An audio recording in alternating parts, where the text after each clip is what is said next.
Hello again, whiskey friends, and welcome back to the lounge. Today we are doing some Heaven Hill. We are going to be reviewing this new Bernheim 20th anniversary 10-year-old wheat whiskey. This one surprised me a bit, so let's get into it. Stick around.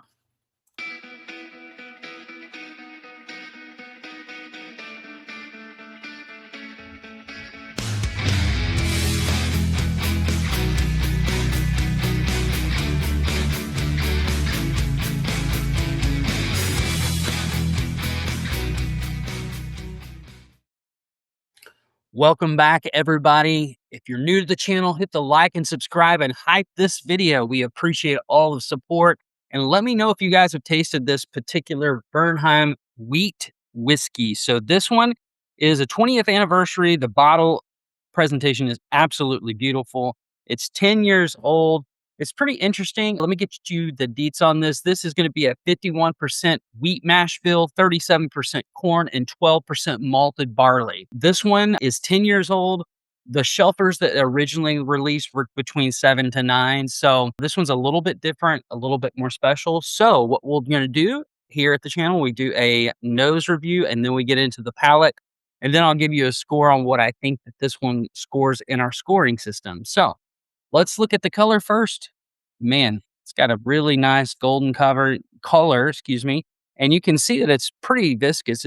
It's hanging on there pretty good. So let's get into the nose, whiskey friends. Oh wow. Right off the nose, I get a lot of fruit notes, particularly grape and raspberry. And then it gets a little bit of that Heaven Hill type of nut note, but it's not super peanutty at all. It's just got a little bit of that nut note, of almost a cashew type of a note on the nose. And then the oak comes through in the final. There's not a lot else going on as far as outside of those notes. There's a little bit of brown sugar and a little bit of caramel. Now, the first ones that I reviewed was the Bernheim barrel proof A batch, that the first one they released of the barrel proof version. So if you're not familiar with Bernheim, they do release a shelfer. I think it's 7 to 9 years old, and it's a lower proof. But this is the barrel proof version of that, and this is going to be at 114 proof. So it's quite a bit above their normal shelfer proof. And again, I gave the mash bill, so there's not a lot of wheat funk. Sometimes I get wheat funk on these things, but very, very approachable. Not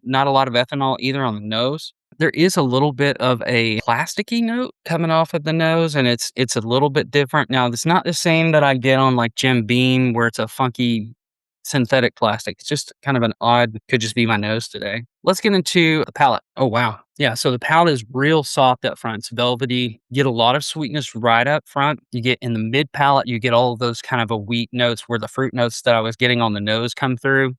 And then the spice, which sometimes we have on wheat whiskeys, is on the outside edges of your palate. And then has a pretty good long finish to it with the oak coming across. Super sweet, not really drying or tanniny at all on the oak profile.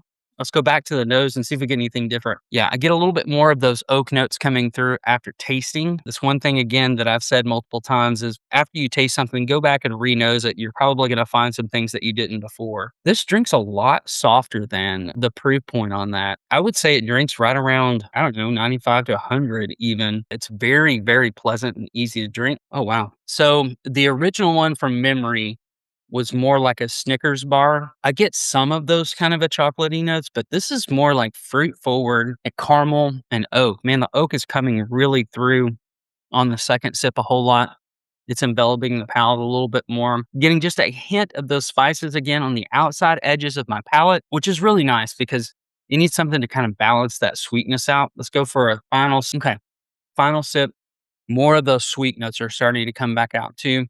So it's a very well balanced wheat whiskey. If you haven't tried any of the wheat whiskeys, I would encourage you to. It's a different experience than your bourbon, but you do get those sweet notes up front, a little bit more of those fruit notes on the nose than on the palate. It's still there, but it's underneath kind of the oak and caramel. And overall, I'm going to grade this probably like an 86, 87, which is a really good score. And I think that you'll be surprised by this. And I do know that this is going to be pretty widely available, anywhere from 80 to $100. And for a 10-year-old wheat whiskey, that's right in line with where it should be, under $100.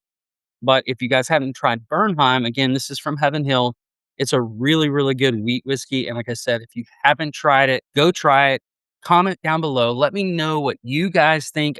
It's a thumbs up for me. I really enjoyed this pour. The more that I'm drinking it, the more it opens up, the more sweeter it gets. But it's also lingering on the palate, but it's not overly proofy. So if you're kind of hesitant about the proof and wheat all at the same time, don't be. This is a very approachable whiskey. Guys, thanks so much for sticking around. Make sure you comment, like, and subscribe if you hadn't already. And thank you guys so much for all the support that you always give us. And we'll see you here next time or on Wednesday nights at 8 p.m. Eastern.